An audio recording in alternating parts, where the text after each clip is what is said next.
Si Kirstine ay isang dalaga na matigas ang ulo, kaya nang sinabi ng mga magulang niya na ipapakasal siya, kaagad siyang lumayas. Nagpanggap siyang isang ordinaryong tao at nag-apply bilang isang sekretarya sa isang sikat na company para may pera pa rin siya dahil kaunti lang ang kanyang nadalang pera. Naka-disguise naman siya kaya walang makakakilala sa kanya. Pero paano kung malaman niya na ang lalaking pakakasalan niya ay ang boss niya pala na hinahanap din siya? Paano na lamang kapag nakaharap na niya ang kanyang mga magulang at nalaman ng boss niya na siya pala ang fiancé na to na pinapahanap? Dahan-dahang naglalakad si Kirstine papunta sa hagdan para walang makarinig sa kanya. Ngunit bigla na lamang bumukas ang ilaw at nakita niya ang kanyang mga magulang na kanina pa pala naghihintay sa kanya. "Saan ka galing?" tanong ng kanyang mami. Napahinga na lamang ng malalim si Kirstine. "Sa party lang ng kaibigan ko, and please, I'm tired." Pagrereklamo ni Kirstine dahil inaantok na talaga siya. Gusto na nga niyang matulog at wala siyang oras para pakinggan ang magiging sermon ng kanyang mga magulang. Kung sa bagay, gustong-gusto ng mga magulang niya na binibigyan siya ng sermon, lalo na ang kanyang daddy na para bang wala na siyang ginagawang tama sa kanyang buhay. "Hindi ka matutulog hanggat hindi ka namin tapos kausapin. Nakakalimutan mo ng gumalang."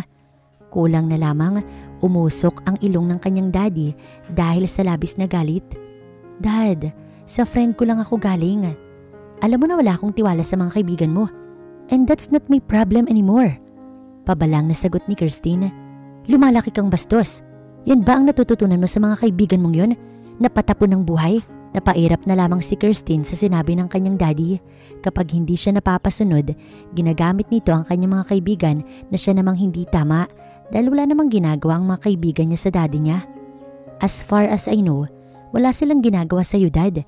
Kaya wag mo silang idamay kung disappointed ka sa akin." Ang sabi ni Kirstine at tumalikod. Susundan nga siya ng kanyang daddy pero pinigilan ito ng kanyang ina. Hinubad ni Kirstine ang kanyang takong at basta na lamang itinapon sa isang tabi tsaka siya humiga sa kama. Medyo nakakapagod din pala ang gawin ng mga bagay na nakakapagpasaya sa'yo. "Jeannie?" Pagsagot niya sa tawag ng kanyang kaibigan. "Libre ka ba ulit bukas?" tanong nito sa kanya. Pero napag-isip-isip niya na kapag tumakas na naman siya, baka lalong magalit ang daddy niya at i-grounded pa siya. "Babawi na lang ako next time," ang sabi niya sa kaibigan. Mabuti na lang talaga at maintindihin nito. Natulog na lamang si Kirstine. Tinulog na lamang niya ang sama ng loob sa kanyang magulang. Sigurado naman na paggising niya, umalis na ang mga magulang niya at siya na lamang ang tao sa bahay kaya makakatakas ulit siya.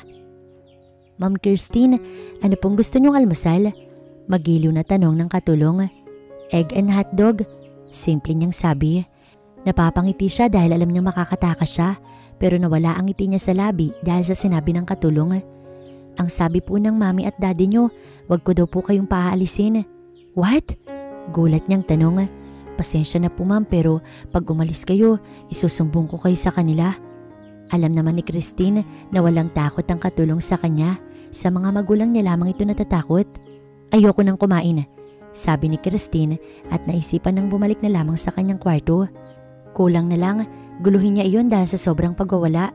Nakakainis talaga ang kanyang mga magulang. Sa totoo lang, hindi na siya natutuwa sa mga magulang niya. Lalo na sa daddy niya na sigurado ito ang nagdesisyon na siya'y i-grounded. Hanggang tanghali, hindi kumain si Kirstine dahil wala siyang gana. Naisipan na lamang niyang bumaba dahil nagugutom na siya noong gabi na.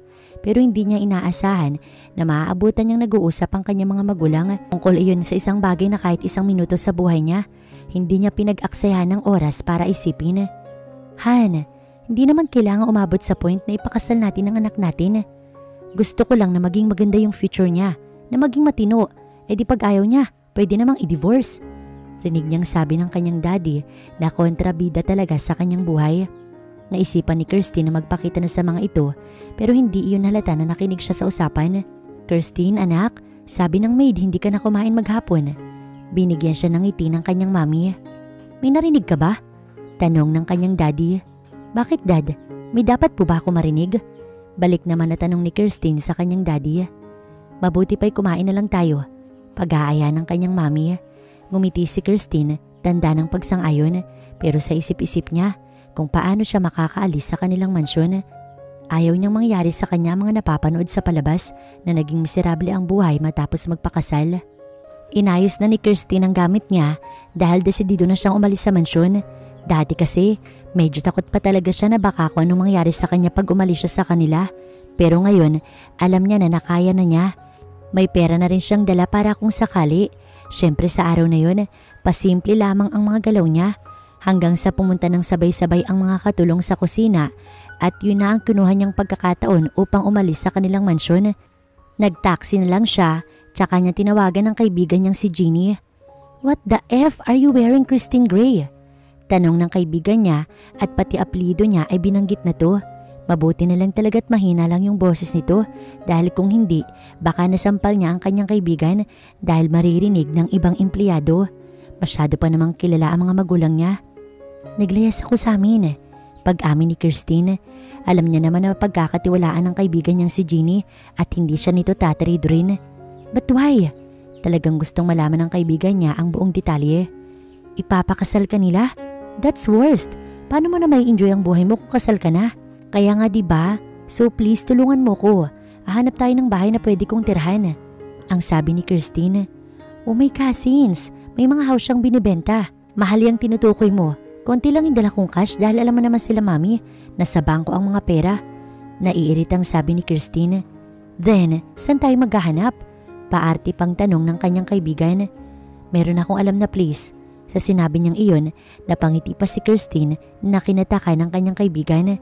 Dinala niya si Jeannie sa lugar kung saan madalas siyang dalhin ng mga magulang niya noon pag nagdadala sila ng foods. Alam niya yun squatters area like that, parang dikit-dikit yung bahay. "Dito? Are you kidding me? Sa tingin mo tatagal ka dito? Ikaw tatagal dito?" Naiiling na sabi ni Jeannie at napapatakip pa sa ilong dahil sa iba't ibang amoy. "Huwag kang maarte, huwag kang magpahalata sa mga tao dito, baka mamaya hindi ka makalabas dito." Pananakot niya sa kaibigan para tumigil ito sa kaartehan. Mabuti na lang talaga at marami siyang alam sa lugar na yun, kaya kung dun siya titira, hindi na siya mahihirapan. "This is insane, Christine. You're gonna live here? Magpakasal ka na lang kaya?" Sabi sa kanya ng kaibigan at nilibot ang paningin sa maliit na bahay na kanyang uupahan. "Hindi mo naman ako kasing arte. At yes, kaya ko." Proud na sabi ni Christine na ikinaingos ng kanyang kaibigan. "This place is dangerous." Kung marunong ka makisalamuha sa kanila ay hindi naman nakakatakot. Pagsagot naman ni Christine. "Girl, dun ka na lang sa house namin. Are you even using your mind? Kung dun ako ay madali ako mahanap ng aking mga magulang." "Gosh, baka gwapo naman kasi yung guy. Magpakasal ka na lang, girl." "Bakit hindi na lang ikaw?" "Ayoko pa." Ayoko din." Inatid niya na muna si Jeannie sa sasakyan nito bago siya bumalik sa bahay at inayos ang kanyang mga gamit. Kailangan niya magtrabaho upang hindi siya mawalan ng pera. Dahil pag wala siyang pera, mapipilitan siyang bumalik sa kanyang mga magulang. What the F? Nakalimutan niya pang sabihan ng kaibigan niya na wag ipagsasabi ang kanyang ginawa, kaya agad niyang tinawagan si Jeannie. "Don't you dare tell sa kahit sino kung nasan ako ang sabi niya sa kaibigan. "Mag-iingat ka dyan, girl. I'm gonna miss you." "Gaga, hindi ako mangingibang bansa at kapag kailangan kita babalik ka rin dito." Iritado niyang sabi sa kaibigan dahil sa kaartehan nitong taglay. "What? Hindi na ako babalik dyan. Nakakatakot kaya dyan. It scares me so much." Napakamot na lamang ng ulo si Christine. "Kapag kailangan kita at hindi ka pumunta, sasabihin ko sa mga magulang ko na kapag lasing ka, kung sino-sino lamang yung hinahalikan mo." Pananakot ni Christine kay Jeannie. "Oh my, wag naman ganyan. You're so mean, Christine." Baka sa boses ng kaibigan na ito ay natatakot. Well, pag sinabi niya ay ginagawa naman talaga niya. "You're so mean. Sige na, bye na. Mag-aayos pa ako ng mga gamit ko. Wag mong sasabihin kahit kanino Okay, pero promise me magiging okay ka dyan Napangiti na lamang si Christine. Kahit na nag-aasaran sila, mahal naman nila ni Jeannie yung isa't isa bilang magkaibigan. "Oo naman. Ako pa ba, Jeannie?" May nabalitaan si Christine na company na kailangan ng sekretarya. At dahil alam naman niya na may potential siya, hindi na siya nagdalawang isipan na sumubok agad. Pinuntahan niya ang company na iyon na nangangailangan. Makakatulong ang perang susweldohin niya doon para sa pang-araw-araw niyang panggastos kung sakaling maubos man ang perang kinuha niya mula sa kanyang mga magulang. Pero syempre, wala dapat makakakilala sa kanya. Kaya nagsuot siya ng wig at iniba niya ang kanyang contact lens para hindi naman mahalata ang kanyang katauhan. Baka kasi mamaya mapaaga pa ang pagbalik niya sa kanilang mansyon. Naglakad na lamang si Kirstine papunta sa may sakayan. Mabilis siyang sumakay ng jeep. Mabuti na lang at puno na iyon kaya makakaalis na. Baka kasi malate pa siya sa applyan niya. Mahirapan na siya at inaamin niya na may pagkamaarte siya kaya ayaw niya sa ibang trabaho. Yun lamang ang kanyang gusto at para malaki rin ang sweldo.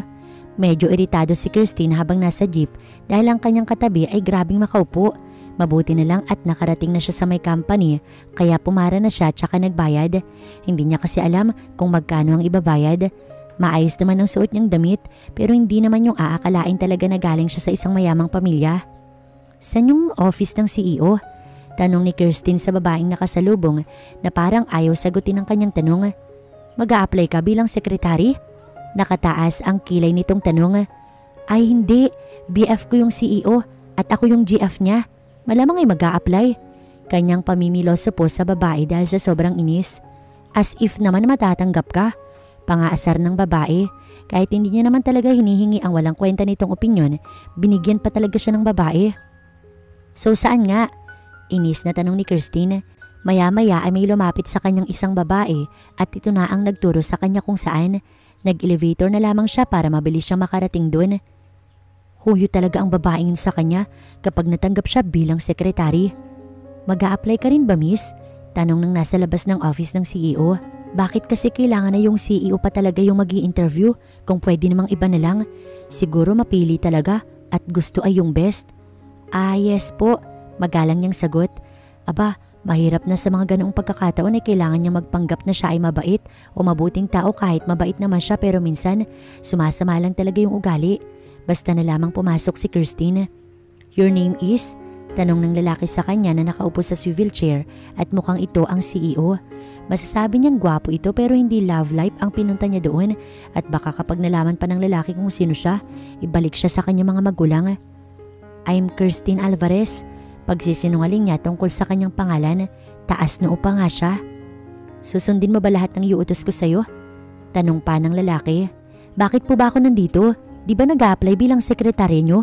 So susundin ko yung magiging utos nyo. May pamimiloso pong sabi ni Kirstine. Good then, tanggap ka na. I like you, medyo matapang ka. Magkakasundo tayo. Ang sabi pa ng lalaki. Ang gusto lamang nito ay hindi yung sekretarya na mahinhin at pabebe. Gusto niya naman ay yung medyo matapang pero gagawin ng trabaho ng maayos. Leila! Sigaw ng lalaki at pumasok ang babae na nasa labas kanina. May bago na akong sekretarya. Sabihin mo pag may dumating, wala na silang kailangan pang applyan. Ang sabi ng lalaki. Okay sir, at siya na rin naman po yung last. At tumingin pa talaga sa kanya ang babae. By the way, I'm Jacob Rockwell, the CEO of Rockwell Group of Companies. Pagpapakilala ng lalaki sa kanya. Hindi ko tinatanong. Pabulong na sabi ni Kirstine dahil hindi naman talaga niya tinatanong. Well, nagpapakilala lang ako sa'yo. Sabi ng lalaki tumayo na. Tumango na lamang si Kirstine. Huwag kang mag-alala. Wala naman ako masyadong ipapagawa sa'yo dahil hindi talaga company yung focus ko ngayon. May pinapahanap akong babae. At talagang nagkwento pa ito sa kanya kahit wala naman talaga siyang pakialam. Ninakawan ka? Takang tanong ni Kirstine. Hindi mo pwedeng malaman. Labas sa trabaho mo yun. Sagot nito sa kanya at umupo na ulit sa swivel chair. Sige. Simpleng sagot ni Kirstine. Siguro itinakasan ito ng isang babae kaya pinapahanap. Parang siya lang, tinakasan niya ang kanyang mga magulang. Nakauwi na si Kirstine sa kanyang tinutuluyan. Hindi pa nga siya nagtatrabaho, pagod na siya. Paano pa kaya kapag nagsimula na siya? Baka hindi niya nakayanin ang pagod, kaya kailangan niya maging matatag. Mukha namang magkakasundo sila ng kanyang boss dahil mabait naman ito pero kahit ganun, kailangan niya mag-ayos dahil walang sino man ang pwedeng makaalam kung sino siya, lalo pat ayaw niya makasal sa lalaking hindi naman niya mahal. Hindi siya makakapayag sa gustong mangyari ng kanyang mga magulang. Humiga na lamang si Kirstine. Kanina kasi ay minadaanan na siyang karinderya at doon na siya kumain, kaya diretsong tulog na siya. Total nakapaglinis na rin naman siya ng katawan at hindi niya alam kung anong klaseng trabaho ang kakaharapin niya bukas. Kaya marapat lamang na ihanda niya ang kanyang sarili at huwag maging panatag. Malay niya baka bukas biglang magbago yung ugali ng kanyang boss at biglang tubuan ng sungay. Samantalang sa mansyon ng mga Gray, hindi alam ng mag-asawa ang kanilang gagawin dahil nawawala ang anak nilang si Kirstine. Hindi nila alam kung saan ito nagpunta. Kinausap na rin nila ang kaibigan ng dalaga na si Jeannie, ngunit maski ito hindi alam kung saan naroroon ang kaibigan. San kaya pumunta ang batang yun? Tanong ng ginang sa kanyang asawa. Mas lalong tumigas yung ulo dahil kung minsan kinukonsinti mo. Mukhang nagsisisihan pa ang mag-asawa. Hindi nila alam kung mapapatawad nila ang sarili nila kapag may nangyaring masama sa kanilang anak. Babalik din siya sa atin, naniniwala ako. Baka nagtampo lamang, ang sabi ng ginang, pero umakyat na ang kanyang asawa.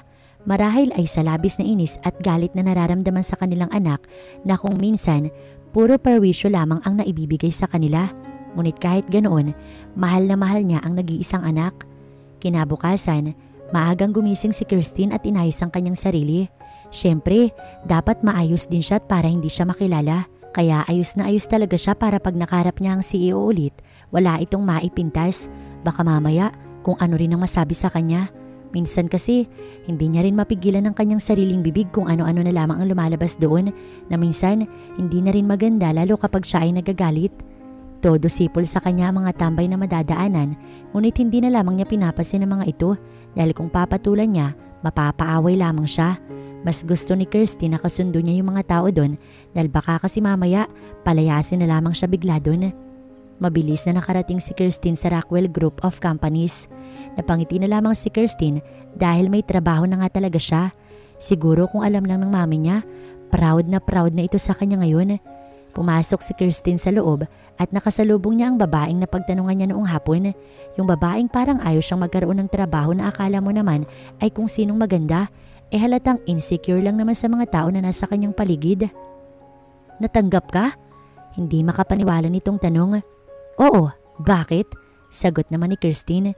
Siguro kinula mo yung CEO no o kaya na may ginamitan ng mahika. Pangbibintang nito sa kanya. Ang galing naman mag-akala, mukha lang tanga. Baka hinahanap na ako. Paano ba yan, maiiwan na kita? Pangaasar niya pa sa babae at ito ay nilagpasan. Matatanggal ka din sa trabaho mo. Sigaw nito sa kanya. Mauuna ka sa akin. Sigaw niya naman pabalik sa babaeng inggitera na hindi niya naman nanaisin pang malaman ng pangalan dahil baka maisumpa niya lamang. 5 minutes kang late, sabi ng CEO nang makarating siya sa opisina nito. May inayos lang. Simple niyang sagot at nag-iwas ng tingin para hindi mahalata na siya ay nagsisinungaling kahit yun naman talaga ang ginagawa niya. Tulad ng maagang makipag-away. Napairap si Kirstine. Ang babaeng yun ang nauna.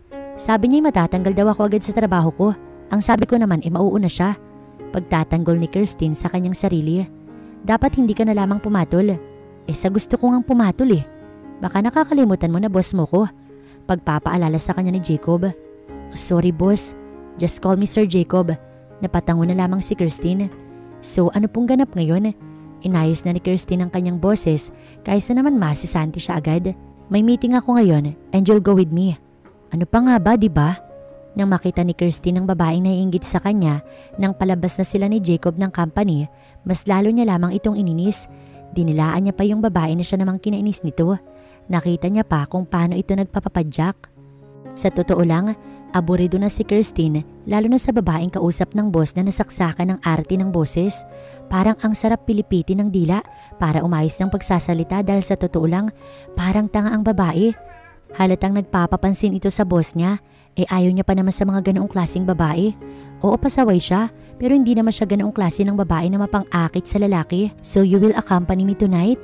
Halos masok ka na siya sa tanong ng babae sa boss niya. Negosyo pa ba talaga ang pinag-uusapan o ibang bagay? Kasi sa tingin niya iba na, lalo na nang hawakan ng babae ang kamay ng boss niya, kaya hindi na naiwasan ni Kirstine ang mapasigaw dahil sa labis na pandidiri. What is wrong with you? Inis na tanong ng babae sa kanya pero hindi umiimik si Kirstine. What is wrong with me? Ikaw, what is wrong with yung mumukha mo? Yun ang kanyang sinabi para ipahalata na inis na siya sa babae sa totoo lang. Jacob, anong klaseng sekretarya ang nakuha mo? Masyadong pakialamera. Pag-iinarte ng babae sa boss niya, kaya hinigit na muna siya ng boss niya palabas ng restaurant para kausapin. Ano sa tingin mo yung ginagawa mo? Iritadong tanong ng lalaki. Naiirita lang ako sa babaeng yun, kaya ako napasigaw. Tsaka nakakairita naman talaga. Napaka-arte. Huwag mong sabihin sir na type mo yun. Kunwari ay nasusuka pang sabi ni Kirstine sa kanyang boss. Hell no! Sigaw nito sa kanya. Weh, hindi nga. Hindi siya naniniwala sa sinasabi nito. Kung hindi nito type ang babae, bakit ito nagpapahawak sa babaeng yun? Alam ko yung nasa isip mo. Ito ang way ko para makuha ko yung deal, okay? Kaya just keep cooperate at lalakihan ko yung sweldo mo. Sige ba? Sabi niyo eh. Sabi na lamang ni Kirstine at muli na silang pumasok sa restaurant. Sorry po ma'am kung napasigaw ako. Naalala ko lang po kasi bigla yung namatay na aso namin. Nabangga po kasi ng truck dahil sa kalandian. Pagpapaliwanag ni Kirstine, inirapan lamang siya ng babae at inirapan din naman niya ito pabalik. Mabuti na lang talaga at nakuha nila ang deal. Sabi pa nga ng babae ay pumunta ang boss niya sa kondo nito na alam niyang hindi naman gagawin ni Jacob. Akala ko talaga ganong mga babae yung type niyo. Naiiling na sabi ni Kirstine. Well then you're wrong. Hindi ganon ang mga tipo ko. Napipilitan lang talaga akong pakisamahan sila. Paliwanag naman ng lalaki. Nakita niyo na po ba yung babaeng pinapahanap ninyo? Ewan ba ni Kirstine kung bakit niya naitanong yun? Wala lang siguro. Gusto niya lang maging chismosa at makialam sa mga bali-balita. Hindi pa pero makikita din siya. Simpleng sagot naman ng lalaki. Samantalang si Jeannie, kinokontak si Kirstine ngunit hindi sinasagot ang mga tawag niya. Mukhang nakapatay lagi ang cellphone ng kanyang kaibigan. Gusto niya lang kasing kamustahin ito. Ayaw naman niyang pumunta sa lugar na yon dahil sa totoo lang, natatakot talaga siya. Maybe, busy lang ang kanyang BFF kaya itinigil niya na muna ang pagtawag at baka makita pa siya ng mga magulang niya at siya'y paghinalaan. Bilib din talaga siya sa best friend niya na ginagawa nito ang gusto. Siya kasi walang lakas lang loob, hindi katulad ng kanyang best friend.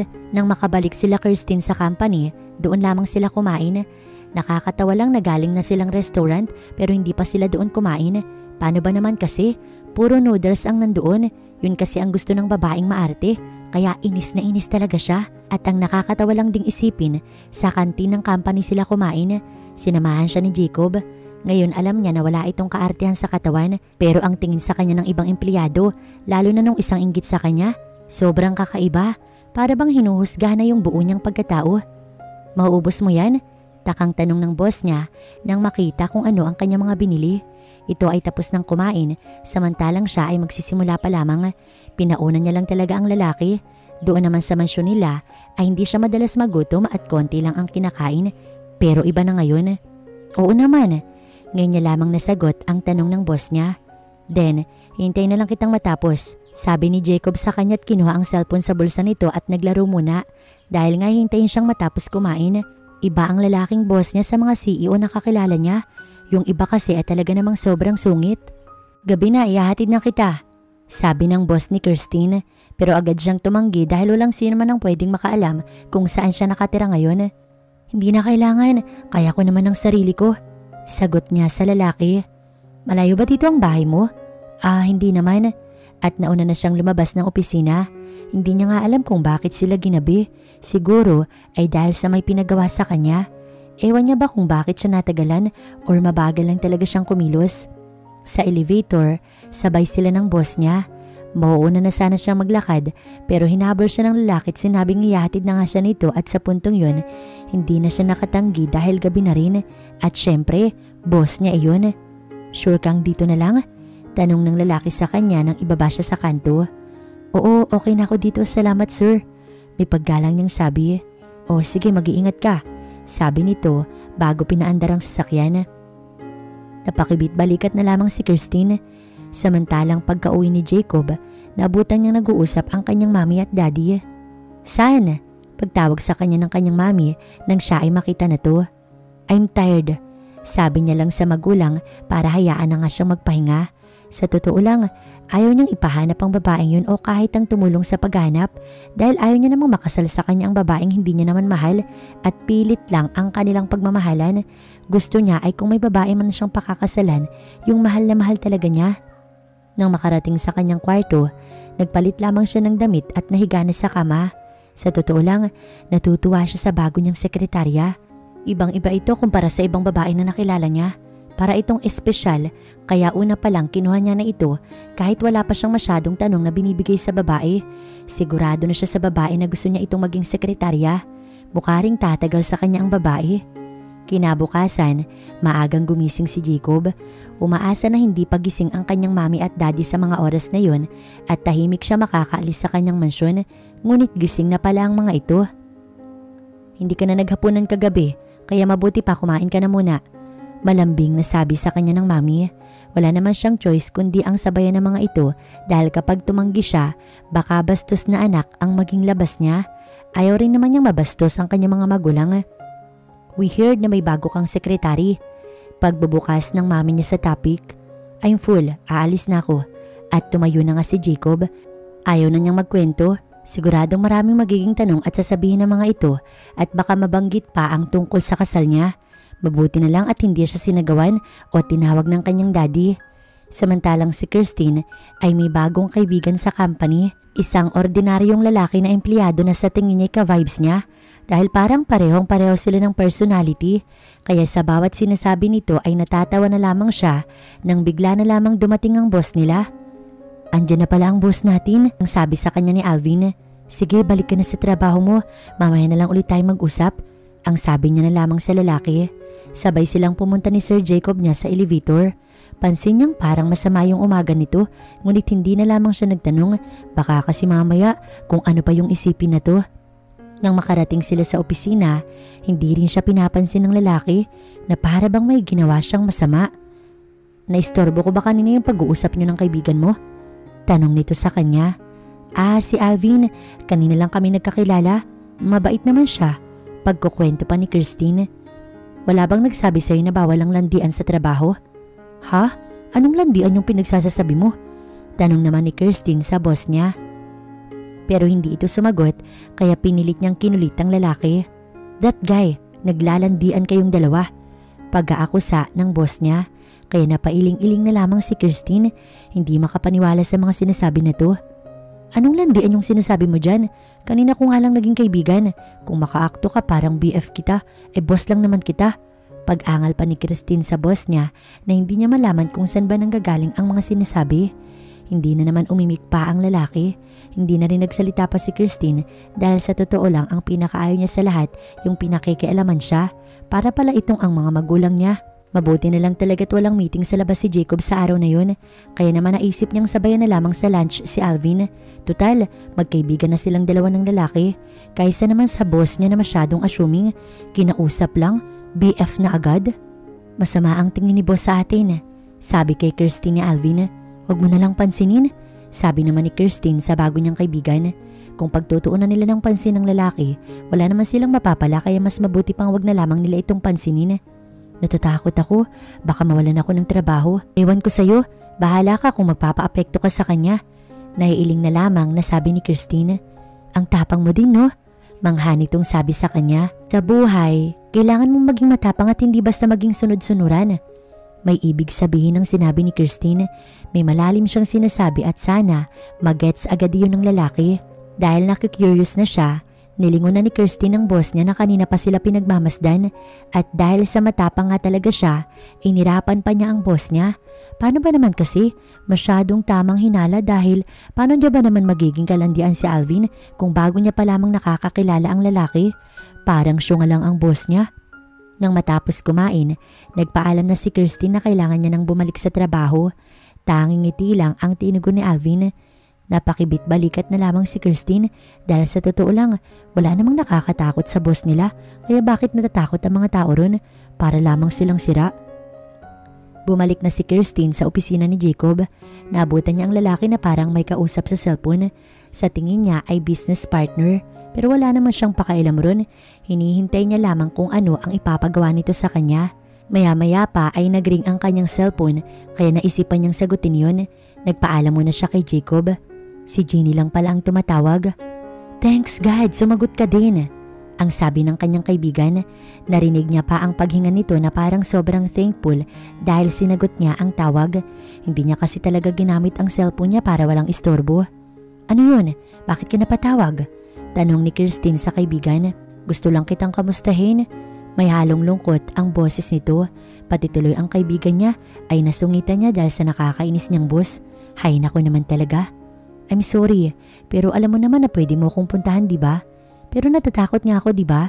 Kaya magkita na lang tayo somewhere at wag lang sa lugar na yun. May pakiusap na sabi ng kanyang kaibigan kaya napatango na lamang si Kirstine sa sinabi ng kaibigan. O sige, text mo na lang kung saan. Narinig pa ni Kirstine na napasigaw sa tuwa si Jeannie. Nagulat si Kirsty nang pagharap niya ay nasa likuran niya ang kanyang boss at mukhang narinig nito ang pakikipag-usap niya sa kanyang kaibigan. Kanino ka makikipagkita? Wala ka na doon. Privacy ko yun, sir. Simple niyang sagot. Okay. Pero siguraduhin mo muna na tapos yung trabaho mo bago mo unahin yung ibang bagay. Nagpapaalalang sabi ng boss niya. Alam ko.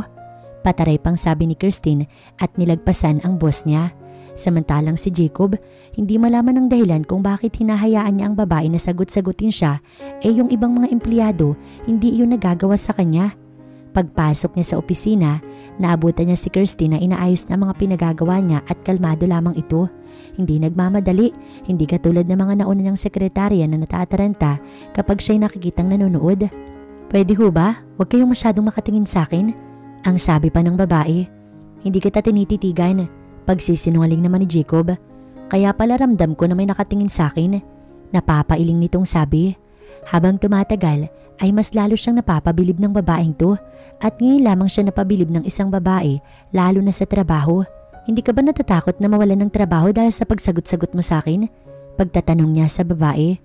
Hindi, ikaw ang dapat matakot dahil hindi ka na makakahanap ng katulad ko. Confident na sagot ng sekretary niya sa kanya kaya matagal siyang napatitig dito.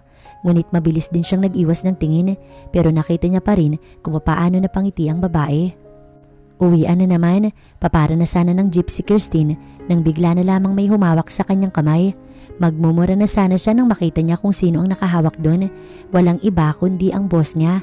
Akala niya pa naman mayroon na siyang masasampulan. Ihahatid na kita. Kaya ko nang umuwi mag-isa at saka pinagbigyan ko lang kayo noong una dahil boss ko kayo kaya hindi na mauulit pa yun. Ang naging tugon ni Kirstine sa pagmamalasakit sa kanya ng boss niya. Kirstine! Maya-maya pa'y may tumawag sa kanyang pangalan. Si Alvin lang pala. Mag-jeep ka din? May ngiti nitong sabi.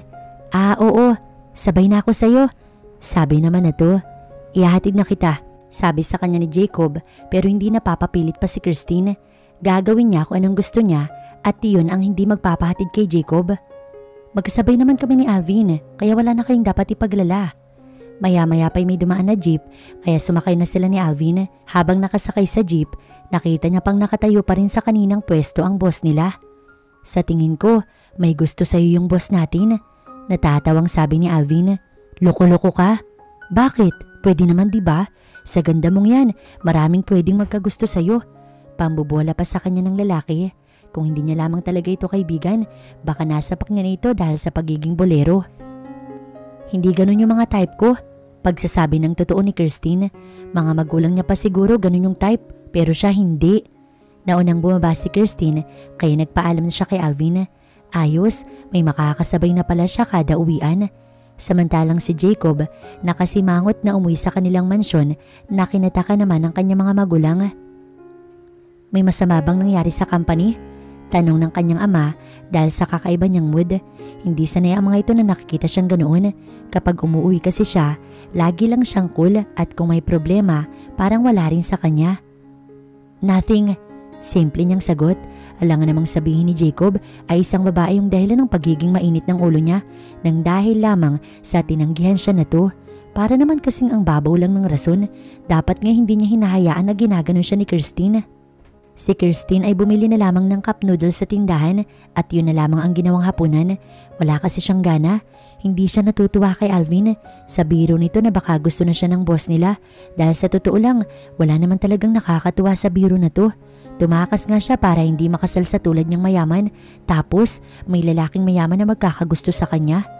Kinabukasan, maagang gumising si Kirstine. Meron siyang trabaho kaya naman kailangan niyang gumising ng maaga. Ang nakakainis lang, kahit maaga ay traffic, naiirita na siya dahil baka malate siya. Kaya naisipan ni Kirstine na bumaba na lang at maglakad dahil malapit lang naman. Oneng, bakit ka hinihingal? Alalang tanong ng guard sa kanya nang makita siya nito na hinihingal at pagod na pagod. Traffic ho kaya nilakad ko na lang. Ang naging tugon naman ni Kirstine.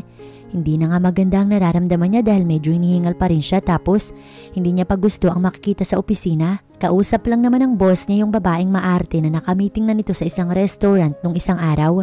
Total, nandito ka naman na. Pagtimpla mo nga kami ng kape. Utos sa kanya ng boss niya. Hindi siya hinayaang maupo at nag-utos agad. Nakita niya pa kung paano napangiti ang babaeng maarte. Bakit nakatingin ka lang? Hindi mo ba narinig? Pinagtitimpla ka ng kape ng amo mo. Mapang-asar na sabi ng babae. Marunong naman palang magtagalog pero pa English pa last time. Hindi naman bagay. Dahil imbis na lumabas na sosyal, parang paarte lamang ito. Sa inis ni Kirsten dahil hindi talaga maganda ang araw niya, hindi niya nilagyan ng asukal ang kape ng babaeng maarte. Siya pa talaga ang iniinis nila. Siya pa talaga na expert na sa pangiinis. Nakangiti niyang inabot ang kape ng kanyang boss at ng babaeng maarte. Mabuti na lang at napigilan niyang tumawa nang ibuga ng babae ang kape ng matikman nito at sa mukha pa talaga ng boss niya dahil sa sobrang pait nun. I'm so sorry, Jacob, sabi ng babae at napatayo pa at pupunasan na sana ang mukha ng boss niya pero inilayo ni Jacob ang mukha nito. Nakakadiri kasi talaga yung tipong ibubuga mo lang yung kape tapos sa mukha pa ng tao. Sino ba namang hindi maiinis sa ganun? Kapag ganun talaga, baka maubos ang pasensya mo. Just leave. Pagpapaalis nito sa babae dahil sa sobrang pagkainis. In his entire life ay noon lamang nangyari iyon sa kanya at hindi niya iyon matatanggap. Pero mapait yung kape. I think may nilagay itong witch mong sekretary. At tumingin pa talaga kay Kirsten ang maarting babae. Pinagtatanggol ang sarili mula sa boss nila. Huwag ka nang gumawa ng dahilan. Just leave. Dahil ayaw namang pakinggan, umalis na ang babae. Sabi niya low-key na galit ang babaeng yun sa'yo. Panunulsol pa ni Kirsten kahit siya talaga ang may kasalanan kung bakit naibuga ng babae yung kape. Dahil nga sa sobrang pait ng kape na ginawa niya at kahit sino hindi matitiis yun. Tell me, anong ginawa mo sa kape? Buong akala ni Kirsten, hindi na mahalata yung ginawa niya. Ngunit may alam pa rin pala ang boss niya. Ha? Wala akong ginagawa. Pagmama ang maangan. May nilagay ka sa kape. Galit ka sa akin at sa kanya kaya ginawa mo yun. Pag-aakusa nito na totoo naman. Nakalimutan ko lang lagyan ng asukal. Nakalimutan o hindi mo talaga nilagyan? Galit na tanong ng lalaki. Oo na, hindi ko nilagyan dahil naiinis ako sa inyo. Ang hirap-hirap maglakad papunta dito tapos maaabutan ko lang yung kaartehan nyo at pagtitimplahin nyo agad ako ng kape hindi nyo muna ako hinayaang magpahinga. Nakakairita. Pag-amin na ni Kirsten. Naglakad ka? Concern na tanong ng lalaki. Oo, dahil traffic. Tapos hindi ka man lang marunong maawa. Pasalamat ka nga't sa kanya ko ginawa't hindi sa'yo. Pagkatapos sabihin ng mga salitang yon, tumalikod na si Kirsten. Ayaw niya na munang makita ang boss niya dahil naiinis siya. Baka mamaya, maisumpa niya pa ito. Nang iwanan siya ni Kirsten, tinawagan ni Jacob ang maid nila sa mansyon upang dalhan siya ng damit dahil magpapalit siya at merong kape yun. Mabuti na lang talaga, may tissue sa kanyang opisina. Kaagad na nilinis ang kanyang sarili. Mamaya na lamang sila mag-uusap ni Kirsten kapag parehas nang hindi mainit ang kanilang mga ulo. Hindi naman kasi sinabi ng babae sa kanya. Samantalang si Kirsten, papunta na sana ng kantin ng company, ngunit bigla na lamang may umepal na babaeng humarang sa kanyang daraanan. Ito yung babae na sa tingin niya, inggit na inggit sa kanya at halos ipinalangin na wag siyang matanggap sa kasalukuyan niyang trabaho. Kanina late kaya? Pati ba naman yun ay alam na to? Wala ka na ron. At nilagpasan niya ang babae. Ngunit bigla na lamang hinawakan ng braso niya na halos bumao na yung kuko nito sa kanyang balat. Bitawan mo ko. May pananakot niyang sabi sa babae pero hindi ito nakinig. Kaya sapilitan niyang binawi ang braso dito at malakas niyang itinulak ang babae. Sabi ko, bitawan mo ko. Galit niyang sabi na parang nagsasabi din na kasalanan nito kung bakit niya natulak ang nakakainis na babae. Hindi na konsensya si Kirsten sa kanyang ginawa dahil tama lang iyon dahil binuwisit siya ng babae. Maya-maya pa'y dumating si Jacob at nakita na nakaupo ang inggit na babae sa sahig. Hindi talaga tumayo agad upang siya ang lumabas na masama na naman. Kaya alam niya sa mga oras na yon, siya ang masisermonan. Anong nangyari dito? Tanong ni Jacob sa mga empleyado. Buong akala niya ipagtatanggol ni Kirsten ang sarili pero una pang nagsalita ang babaeng nakaupo sa sahig. Yung sekretary niyo po sir, tinulak niya ako. Porket sekretary niyo po siya, ang yabang-yabang na. Maling pagsusumbong ng babae at nagsisinungaling. Bahala ka kung kanino ka maniniwala. Basta ako, wala akong ginawang masama't ipinagtanggol ko lang yung sarili ko sir. Pagkasabi nun, tumalikod na si Kirsten. Tama ba na umalis tayo sa kumpanya? Kinakabahang tanong kay Kirsten ni Alvin. Niyaya niya kasi ang lalaki na lumabas na muna sila dahil naiirita talaga sa boss niya at sa ibang empleyado na feeling niya pinagtutulong-tulungan siya. Natatakot ka? E di bumalik ka na at magla-lunch na rin naman. Ang naging sagot ni Kirsten na hindi man lang natatakot o kinakabahan kahit na alam niyang may maaaring kahantungan ang ginawa niya kanina. E di wala kang kasama dito, sasamahan mo na kita syempre. Sagot naman ni Alvin. Yun naman pala eh. Alam mo kanina, yung kape ng babaeng kausap ni boss, hindi ko niligyan ng asukal kaya ayun dahil sa sobrang pait sa mukha ni boss na ibugay yung kape. Natatawa si Kirstine habang nagkukwento kay Alvin. Ginawa mo yun? Hindi makapaniwalang tanong ng lalaki. Ikukwento ko ba sa'yo kung hindi naman nangyari? Pero bakit mo naman ginawa yun? Taka pa ring tanong ni Alvin. Wala lang, naiinis lang ako sa kanila. Kaya mo din tinulak si Geneva kanina? Hindi, kainis kasi yung babaeng yun. Akala mo naman kayang ipagamot ang balat ko kung sakaling lumubog yung kuko niya. Di sana hindi mo na lang pinatulan. Napailing na lamang si Kirstine. Pasalamat nga siya at yun lang yung ginawa ko sa kanya. Maya-maya pa'y tinanong na nila kung magkano ang kanilang babayaran sa karinderya. Ako nang magbabayad, sabi ni Alvin at nag-abot ito ng pera. May pambayad naman ako. Kahit na babae ka, kaya ako dapat magbayad. Pangangatwiran ni Alvin kaya napakibit-balikat na lamang si Kirstine hanggang sa niyaya na niya ang lalaki na bumalik na sa company. Hinahanap ka ni boss, sabi ng babaeng nakasalubong. Alam niya na iyon at hindi na kailangan pang sabihin. Magiging ayos ka lang ba? Tanong sa kanya ni Alvin at tanging pagtango lamang ang naging tugon niya sa lalaki. Oo naman, sabi niya sabay ngiti dito.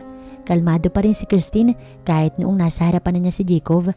At inuuna mo pa talagang makipaglandian sa lalaking yun bago linisin ang pangalan mo? May kung ano sa boses nito pero hindi niya maipaliwanag na parang may halong pagsiselos o baka naman nag-a-assume lang siya o guni-guni lamang. Kung yung matagal mo ng empleyado ang paniniwalaan mo, ayos lang sa akin. Ano ba naman ang laban ko, diba? Bago lang ako dito. Nakaiwas ang tingin ni Kirstine habang sinasabi ang mga salitang yun. Alam ko na hindi ka papatol kung hindi siya ang nauna. Pero gusto ko lang sana na ipagtanggol mo naman yung sarili mo. Ang sabi sa kanya ng lalaki. Hindi ko na kailangan gawin yun. Dahil kung naniniwala ka sa akin, hindi ko na kailangan ipaliwanag yung sarili ko. Ang tanong, naniniwala ka ba sa akin, sir? May diin talaga sa pagkakasabi niya sa salitang sir para damang-dama. Naniniwala ako sa iyo.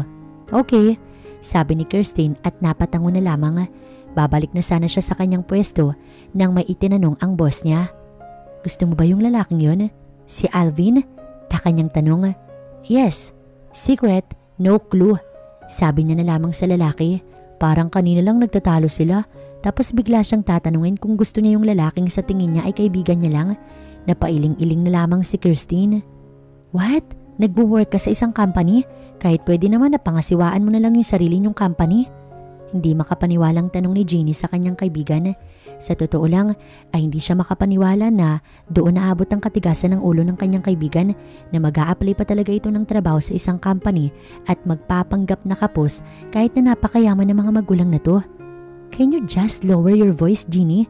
Ang lakas ng boses mo. Baka mamaya kung sino makarinig sa'yo, ako ang malalagot na to. Iritadong sabi ni Kirstine sa kaibigan kaya napatakip na lamang ito sa maingay na bibig kahit na ang totoo talagang gulat pa rin ito sa ginawa niya. I'm just thinking na paano kung bumalik ka na lamang sa parents mo at sabihin sa kanila na ayaw mong magpakasal kaysa naman pinapahirapan mo yung sarili mo. Bakit hindi mo yun gawin? Hindi nakasagot si Kirstine. Sa tingin niya hindi naman makikinig sa kanya ang mga magulang niya. Lalo pat wala naman itong tiwala sa kanya. I think, hindi naman tayo magkakaintindihan so mas mabuti pa na bumalik na muna ako sa work ko, Jeannie. Paalam ni Kirstine at umalis na muna sa restaurant at iniwan doon ang kanyang kaibigan. Sa totoo lang hindi naman niya yun gustong gawin ngunit kailangan niyang gawin. Baka kasi magtalo pa silang dalawa. Ayaw naman niyang mangyari yun. Ayaw niya na umabot sila sa point na yun. Sa totoo lang, nag-aalala lang si Jeannie para sa kaibigan. Paano kasi kapag nalaman ng boss nito na hindi naman pala mahirap ang kanyang kaibigan, na mayaman naman pala ito at siguradong mayayari ang kaibigan niya? Kaya nag-iisip lamang siya pero naiintindihan niya naman ang kaibigan niya at sa tingin niya ayaw talagang bumalik sa mga magulang at gusto muna na mamuhay munang mag-isa at hahayaan na muna niya kaysa naman mag-away sila. Susuportahan niya muna si Kirstine sa gusto nitong mangyari. Nang dumating si Kirstine sa opisina ng boss niya, hindi niya ito nakita doon kaya nag-isip muna siya kung saan ito pwedeng pumunta at naisip niya na baka may inaasikaso lamang itong business partner. Sa totoo lang, simula noong tanungin siya ng lalaki na sino yung gusto niya at hindi niya ito sinagot ng maayos, hindi na naging maayos pa yung usapan nilang dalawa at palagi na lamang hindi nagpapansinan at kung minsan umiiwas pa sa isa't isa.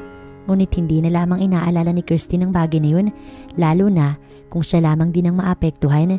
Mas mabuting wag na muna siyang mag-isip Ano namang pakailam niya doon, di ba?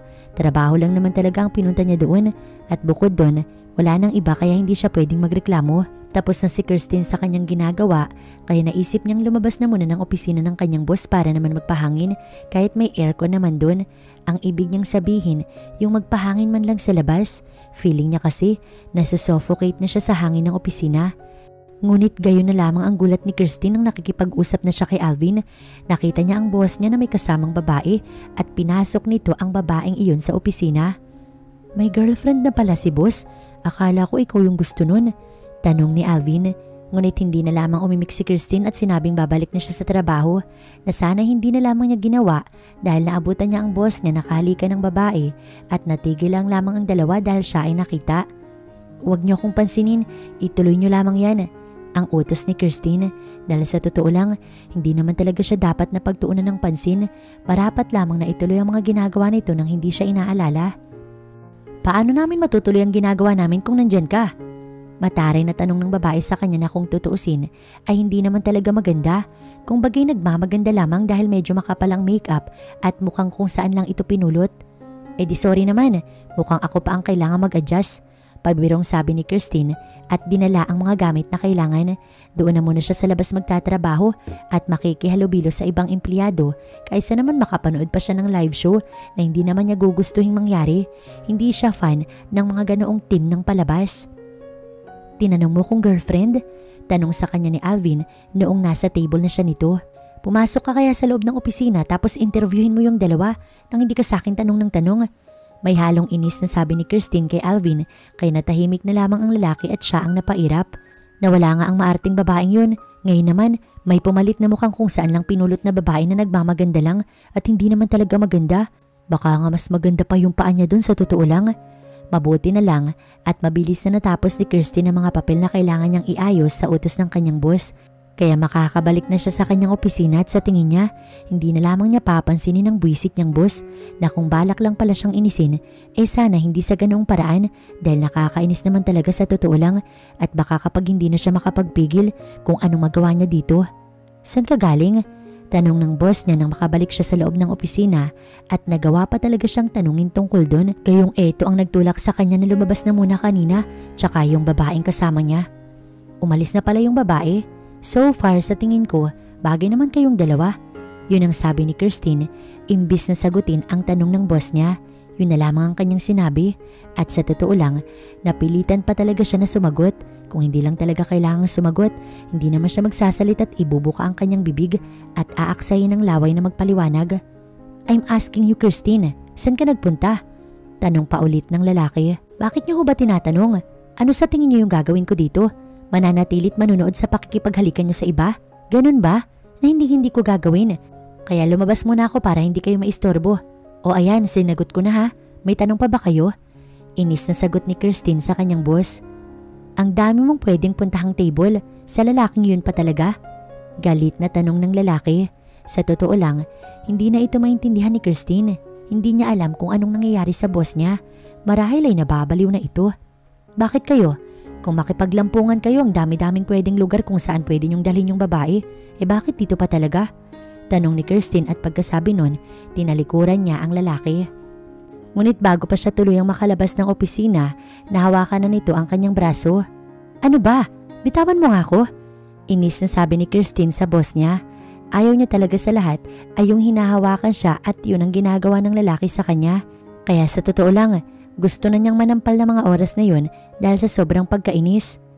Hindi ka lalabas sa opisinang to hanggat hindi tayo tapos mag-usap. May otoridad na sabi ng lalaki sa kanya na para bang lahat ng sasabihin nito ay kailangan niyang sundin o gawin na siya namang kanyang tinututulan. Hindi porkit ikaw yung boss ko, gagawin ko na yung lahat na gusto mo, lalo na kung mali ka. Inis na sabi ni Kirsten sa boss niya na pilit tinatanggal ang pagkakahawak nito sa kanyang braso dahil medyo masakit na. Nang ma-realize din naman ng lalaki kung anong ginagawa niya, binitiwan nito ang kanyang braso. I'm sorry, bigla nitong paghingi ng tawad. Kung may karapatan lamang siya at kung walang mangyayaring masama sa kanya kapag ginawa niya yun, sinampal na sana niya ang lalaki dahil sa sobrang pagkainis niya dito ng mga oras na yun. Gago ba kayo? Hindi niyo ba alam yung ginagawa niyo? Nilayasan ka ba ng babae mo kaya ka sa akin galit na galit ngayon?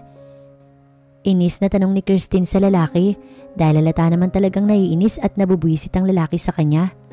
Manhid ka ba talaga o talagang hindi ka lang makaramdam? Biglang tanong ni Jacob sa kanya kaya biglang natahimik si Christine. Hindi niya na alam ang kanyang sasabihin. Bakit kasi bigla namang napunta tungkol sa nararamdaman niya ang kanilang usapan? Hindi ako manhid, inis na sabi ni Christine sa boss niya. Pwes, yun ang nakikita ko na manhid ka at hindi ka marunong makiramdam. Sinabi na talaga ng lalaki kung anong napapansin kaya napailing-iling na lamang si Christine. Anong karapatan nito na sabihin ng mga salitang yun gayong hindi naman siya nito labis nakakilala? Loko pala kayo eh. Sino ba kayo para husgahan ako? Kung makapagsalita kayo, parang kilalang kilala nyo na ako. Kunwari natatawang sabi ni Christine kahit ang totoo nasasaktan talaga siya sa sinabi ng lalaki. Because I like you, Christine. Gusto kita at nagsiselos ako sa Alvin na yun. Mas gusto mo pa siyang kasama kaysa sa akin. Galit na sabi kay Christine ng boss niya na para bang kasalanan niya ang lahat at siya lang talaga ang may ginawang kasalanan. At tumaasa ka na sa ginawa mo makipaghalikan sa babae sa harap ko ay magkakagusto ko sa inyo o pagseselosin mo ko? Mabilis na natawa si Christine at mabilis na napailing-iling. Pues hindi, dahil kung akala mo'y magsiselos ako, malabong mangyari yun dahil unang-una hindi ka naman gusto at talagang kung gusto mo yung isang tao, ipakita mo, hindi yung gumagamit ka ng ibang tao. Isang malaking red flag yun. Ang sabi ni Christine dahil nabitawan na siya ng lalaki, tuluyan na siyang umalis sa opisina na to. Anong akala ng lalaking yun na sa pag-amin nito mapapawi yung inis niya? Kasi parang lalo lamang nitong dinagdagan ng kanyang pagkainis at pagkabwisit sa mga oras na yun. Kung gusto pala talaga siya, bakit hindi na lamang aminin? Kaysa naman kung ano-ano pang pinaggagawa, diba? Nang umuwi si Jacob sa kanilang bahay, sobrang sama ng kanyang mood.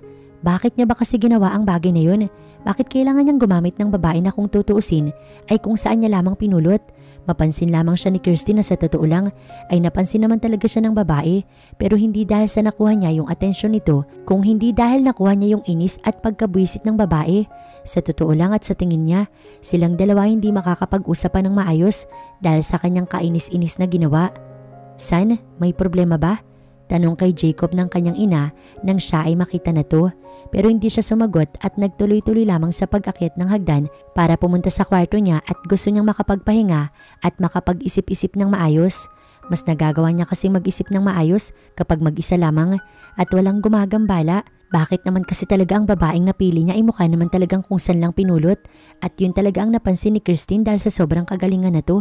Pansin niya nga na parang sa kanilang dalawa, ito na ang boss dahil sa totoo lang parang nakokontrol na nito ang kanyang nararamdaman. Kapag galit din ito sa kanya, ay nagagawa niya ring magalit sa kanyang sarili. Ganito kalaki yung epekto ni Christine sa kanya. Pero at least, umamin na siya rito. Alam na ni Christine na gusto niya ang babae at nagawa niyang aminin ang kanyang tunay na nararamdaman. Samantalang sa kabilang banda, kakatapos lamang ni Christine na maglinis ng kanyang katawan ngunit hindi pa rin siya makatulog dahil bigla-bigla na lamang pumpasok sa kanyang isipan ang ginawang pag-amin ng boss niya. Kaya pala nakipaghalikan nito sa ibang babae sa harap niya para siya ay pagsilosin. Kaya napailing-iling na lamang si Christine dahil hindi talaga siya makapaniwala. Nakakainis naman talagang lalaking yun. Mukhang hindi pa siya papatulugin dahil sa kakaisip. Kapag talaga siya'y pumasok bukas na may eye bags, kasalanan ng boss niya yun. Kinabukasan, maagang nagising si Christine dahil maaga siyang papasok. Mabilis siyang nag-ayos dahil ayaw niyang matraffic. Mabuti na lang at maayos naman ang naging kasabay ni Christine sa biyahe. Pero pagdating niya sa opisina, doon pala siya mababad trip dahil sa may lamesa niya, may nakalagay na flowers at sa tingin niya, alam niya na kung kanino galing yun. Walang iba kundi sa nakakairita niyang boss. Ngunit nasaan si Jacob? Nasaan ang boss niya? Saan ito nagpunta? Lingid sa kaalaman ni Christine na si Jacob ay maagang nakipagkita sa mga magulang niya dahil hindi naman alam ng boss niya na siya ang babaeng pinapahanap na to. Hindi na po matutuloy ang kasal namin ng anak nyo. Pasensya na po pero yun ang mas tama. Dahil kung kakasal kaming dalawa, mapipilitan lang kami na pakisamahan yung isa't isa. Paliwanag ni Jacob sa mga magulang ng babaeng gusto ng magulang niya na siya ay pakasalan. Pero sa totoo lang, gusto niya na talaga ang kanyang sekretarya kaya nga kinakausap niya ang magulang ng babaeng dapat na kanyang pakakasalan. Iho, meron ka na bang napupusuan? Sumagot ng oo si Jacob. Pwede ba namin siya makilala? Napatango na lamang si Jacob. Kung yun lang ang paraan para maniwala ang mga ito sa kanya upang tigilan siya, handa siyang gawin yun. Proud na proud siya na ang sekretary niya ang babaeng nagugustuhan at hindi siya mahihiya na ipakilala ito sa ibang tao. Bumalik na ang boss niya sa company, hindi ito pinapansin ni Christine. Wala siyang balak na magbigay ng comment tungkol sa pag-amin ng lalaki dahil kung yun ang pag-uusapan, baka hindi matapos ang kanilang pag-uusap. May meeting ako bukas, magayos ka. Ang sabi lamang nito sa kanya at ito pa talagang may karapatan na maging cold pagkatapos itong umamin sa kanya na para bang hindi ito umamin na gusto siya. Parang syunga lang at bakit naman siya kailangan mag-ayos? Napairap na lamang si Christine dahil wala naman siya magagawa kundi ang sumunod na lamang sa lalaki dahil nga boss niya ito. Pinagmamasdan ni Jacob si Christine tungkol sa sinabi niya na may kamiting ulit siya at isasama niya ito. Ang napapansin niya lang naman ay mukhang bad trip na naman ng babae pero wala siyang magagawa. Gusto itong makausap ng mga magulang ng babaeng dapat ay pakakasalan niya pero nakilala niya ang kanyang sekretarya. Kahit ang nakikita niya kay Christine ay nakasimangot na muka, napapangiti pa rin si Jacob. Lahat na lang ata ng meron dito ay gusto niya. Kahit na nga paulit-ulit pa itong mainis sa kanya ay tila ayos pa rin sa kanya. Kung hindi naman ito mag-aayos, okay lang din naman dahil kung mamaliitin ito, handa niya itong ipagtanggol dahil handa niyang gawin ang lahat para sa babae.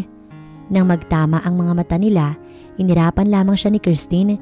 Inis nga sa kanya ito pero ang mahalaga, naamin na niya ang feelings niya rito.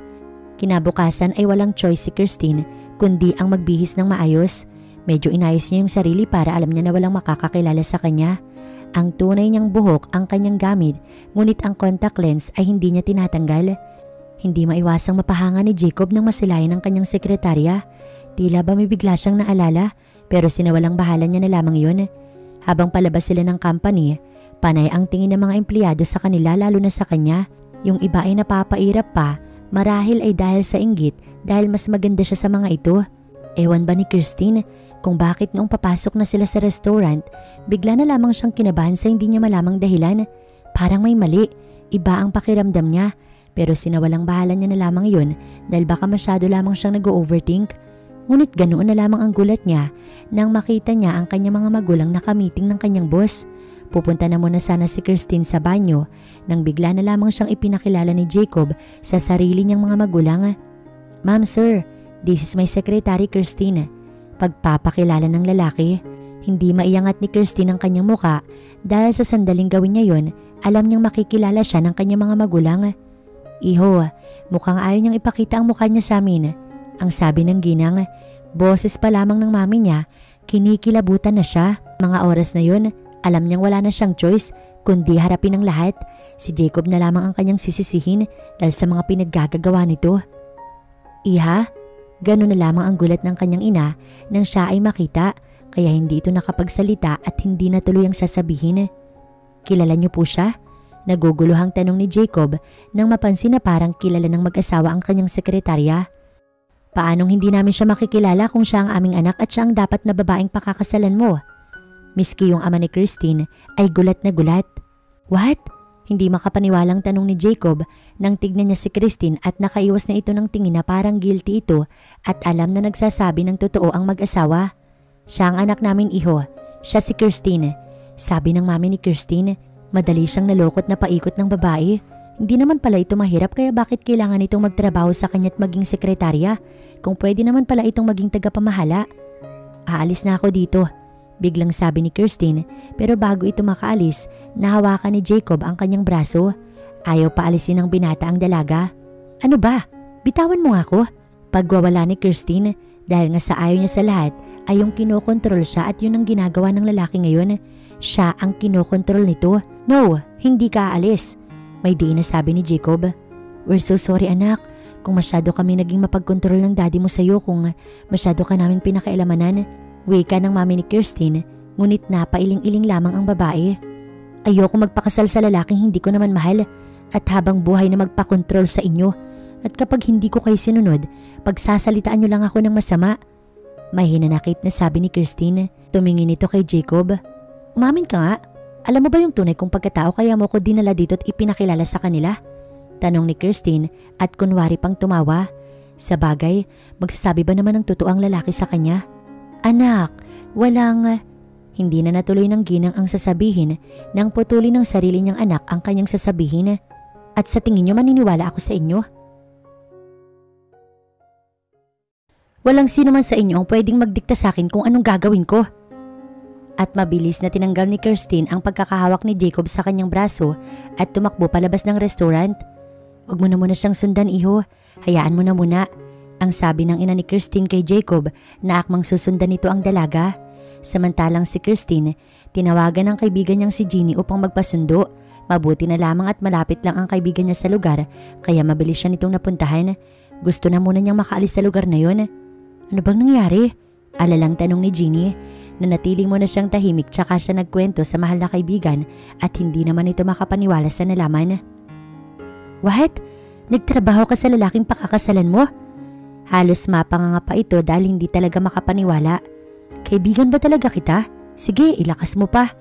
Pikon na sabi ni Kirstine. Okay, sorry but I was only shocked. Sabagay, malay mo ba naman na siya yun, di ba? Hindi makapaniwala si Jacob na ang babaeng pakakasalan niya pala at ang babaeng nagugustuhan niya ngayon na naging sekretarya ay iisa lang pala at ngayon alam niya ang totoo ay mas lalong hindi niya ito pakakawalan. Pwede bang dito na muna ako sa inyo?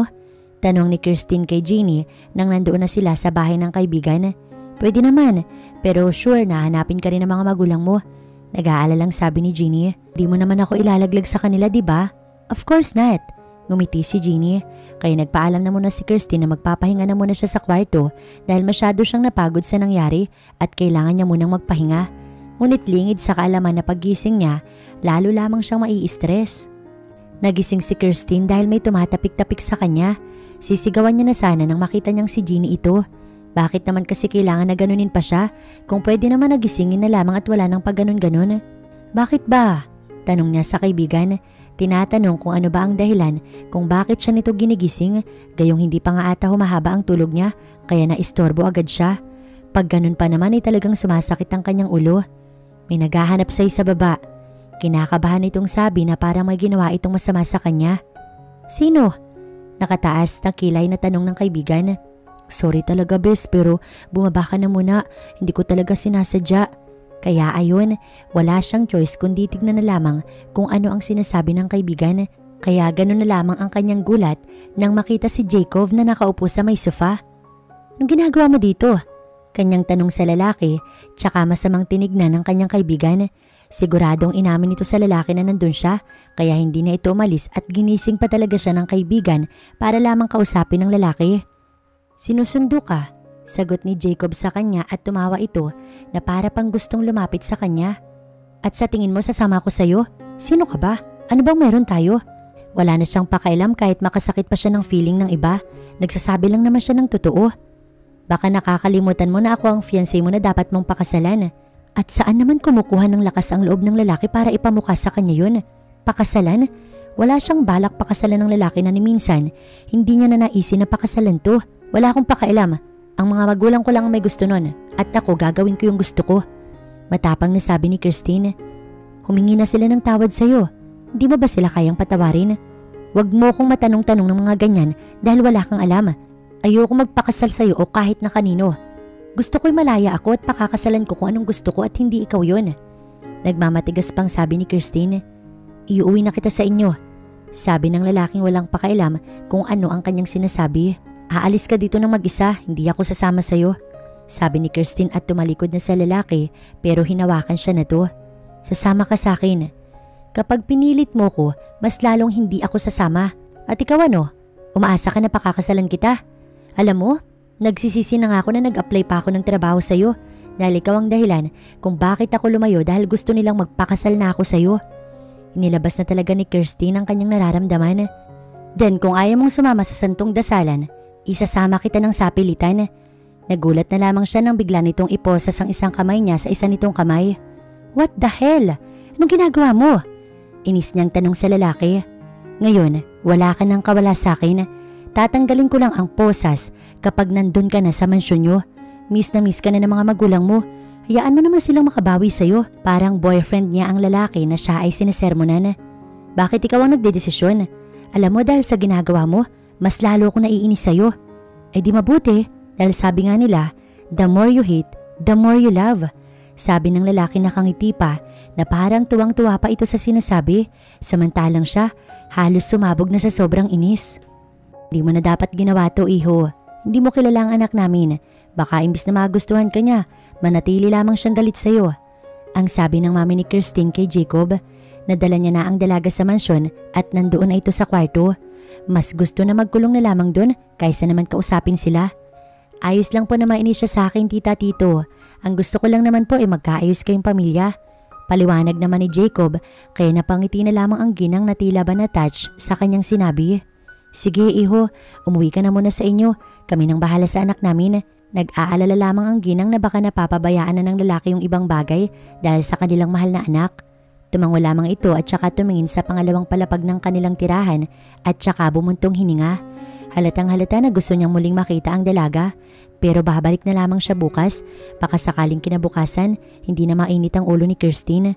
Hindi pa kumakain si Christine ng hapunan, kaya kinatok na siya ng kanyang mga magulang. Kaya hindi na siya nagtataka noong binuksan niya ang pintuan ay ang kanyang ina ang bumungad sa kanya at may dala itong pagkain. Kumain ka na muna, anak. Busog pa ho ako. Pagsisinungaling ni Christine, kahit alam niya sa sarili niya na luto pa lang ng kanyang ina, natatakam na talaga siya. Pwede bang magkwento ka sa akin? San ka nagpunta nung umalis ka sa amin?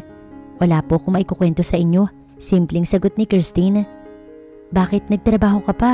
Kung pwede mo namang i-manage ang sarili nating company. Alam nyo, hindi ko naman hilig ang pagninegosyo. Pero bakit ka nagtrabaho sa isang company? Dahil gusto ko na magkapera habang malayo ako sa inyo, na mapatunayan ko sa inyo na kaya ko yung sarili ko at hindi ko kailangan umasa sa inyo ni Daddy. Paliwanag ni Christine. Hindi mo naman kailangan gawin yun, anak. Kailangan, ma'am. Baka kasi habang buhay, isipin nyo na lamang nasakit lamang ako ng ulo. Sagot ni Christine at pagkatapos sabihin ng mga salitang yun, tumalikod na siya sa ina at sinabing lumabas na ito sa kanyang kwarto. Mabilis naman siyang sinunod ng ginang pero iniwan ito ang pagkain na niluto sa kanyang kwarto. Namalayan na lamang ni Christine na may pumatak ng luha sa kanyang mga mata. Oo, na-miss niya ang mga magulang niya nung lumayo siya. Pero bakit parang hindi siya sanay sa ganoong pakikitungo ng mga ito sa kanya? Pagkatapos kumain, bumaba saglit si Christine upang dalhin ang pinagkainan niya sa kusina. Mabuti na lamang at wala nang gising at nang makabalik siya sa kanyang kwarto, natulog na nga siya. Kinabukasan, nagising siya dahil sa boses ng isang katulong. Gusto man niya itong pagsabihan pero wala naman siya magawa dahil ginagawa lang naman ito ang trabaho. Mag-ayos na daw po kayo ng sarili niyo bago bumaba, sabi ng katulong at lumabas na ito ng kanyang kwarto. Napakamot na lamang si Christine sa ulo. Balik na siya sa dating buhay. Hirap na lamang si Christine nang makita si Jacob na kausap ang parents niya at mukhang ipinagpapaalam siya ng lalaki. Saan tayo pupunta? Kasi alam mo, nagtitimpi lang ako sa'yo. Masyado kang papansin. Sabi niya kay Jacob na abala sa pagmamaneho at hindi niya man lang alam kung saan ang kanilang pupuntahan. Sa kumpanya ko. Ano? Huwag kang mag-alala. Hindi ko pagtatrabahuhin yung babaeng pakakasalan ko. Ipapakilala lang kita sa kanila. Biglang nawala ng sasabihin si Christine. Mas gusto niya pa atang magtrabaho na lamang kaysa ipakilala siya ni Jacob bilang babae na pakakasalan. Ayaw pang pumasok ni Christine sa loob ng company ni Jacob. Pero wala rin naman siyang choice kundi pumasok na lamang doon. Kapag kasi umalis siya, baka magsumbong pa ang lalaki sa kanyang mga magulang. Napailing-iling na lamang si Christine dahil bakit kailangan niya mapasok sa ganoong sitwasyon at talagang ipapakilala pa siya. Kung ang iba ay natutuwa kapag pinapakilala, pues siya ay hindi natutuwa. Gulat na gulat ang mga ibang tao doon nang makita siya na nakasuot ng pangmayaman na damit. Dati kasi, simple lamang ang kanyang ayos. Yung babaeng tandang-tanda niya na inis sa kanya ay bumubulong pa sa katabi nito. Gusto ko ipakilala sa inyo ang fiancé kong si Christine Gray. Pagpapakilala ng lalaki, kaya ganoon na lamang ang gulat ng mga tao. Ano ho, sir? Ang ibig sabihin ho ba ay mayaman si Christine? Paglilinaw pang tanong ng isa na halos hindi makapaniwala. Yes, she is. Proud na sagot ni Jacob. Pero hindi na natuloy ni Jacob ang sasabihin nang biglang tumakbo si Christine papunta kay Alvin upang kausapin ng kaibigan na ilang araw din niyang hindi nakita. Fiancé niya na si sir pero nakikipag-usap pa sa iba. Ang sabi ng isa sa mga babae na hindi na lamang pinansin ni Christine, mahalaga sa kanya, makausap niya ang kanyang kaibigan. Kaya niyaya niya na muna si Alvin na umalis doon. Nagpaalam siya kay Jacob. Wala namang choice ang lalaki kundi payagan na lamang siya kaysa magalit pa siya dito. Mayaman ka? Hindi makapaniwalang tanong ni Alvin. Pwede ba? Huwag mo nang binabanggit pa. Halata naman kasi na hindi ko gusto, diba? Sabi ni Kirstine at umirap pa sa lalaki na kinatawa na lamang nito. Ang lakas din ng tama mo. Alam mong pakakasalan ka ni boss tapos kinakausap mo ko. O tapos ano naman, may masama ba sa pakikipag-usap sa'yo? Pabalang na sagot ni Kirstine.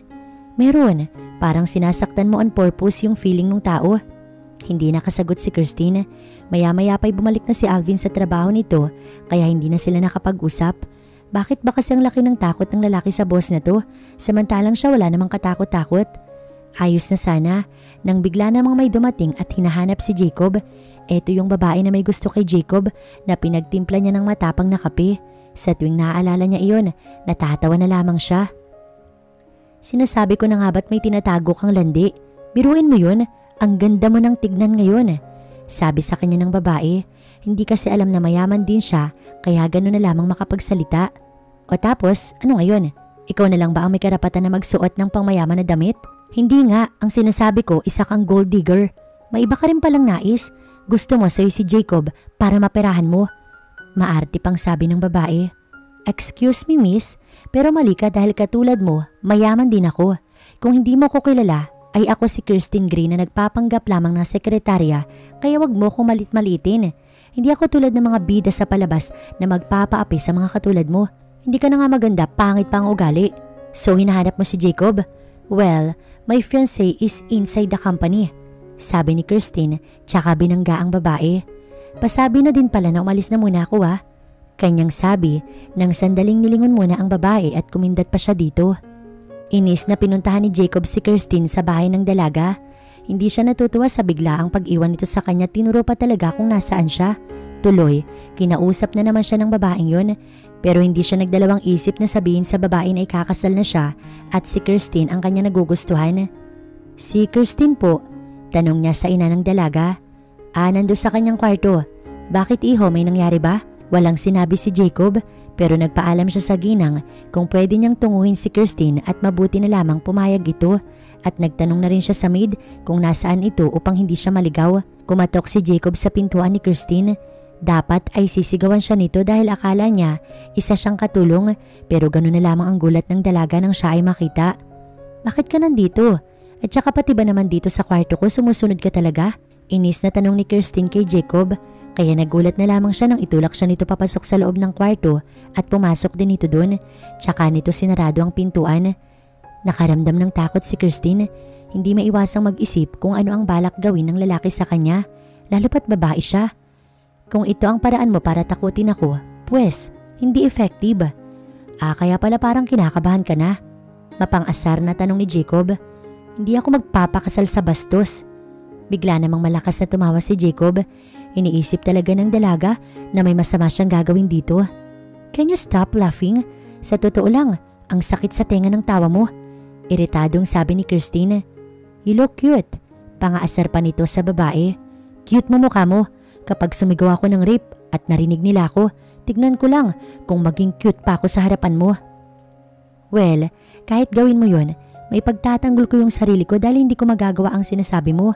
Gusto lang talaga kitang masolo pero hindi kasama doon ang hindi pagrespeto ko sa'yo. Hindi agad nakapagsalita si Kirstine dahil sa sobrang paghanga sa sinabi ng lalaki. Kunwari ka pang mabait at gentleman, gago ka lang din naman. Kung gago ko, di sana nung una pa lang na nalaman kong ikaw at ang pakakasalan ko ay iisa. Sinabi ko na sa kanila na ipakasal na tayo na hindi ko ginawa dahil isinaalang-alang ko yung damdamin mo. Ayoko na habang kasal tayo, galit ka lang sa akin. Hindi makapaniwala si Kirstine. Bakit ganito ang lalaki sa kanya? Alam mo, hindi ko maintindihan kung bakit mo ko nagustuhan, gayong wala namang kagusto-gusto sa akin. Nakilala kita sa paraang ikaw, at kahit na hindi ka kagusto-gusto gaya ng sinasabi mo, mas nahulog pa nga ako sa'yo dahil doon. Bago pa makapagsalita si Kirstine at sabihin sa lalaki na hindi siya naniniwala dito, mabilis siyang nahalikan nito sa labi. Hindi alam ni Kirstine kung anong nangyari sa kanya sa mga oras na yun, na hindi niya alam kung bakit hindi niya naitulak ang lalaki.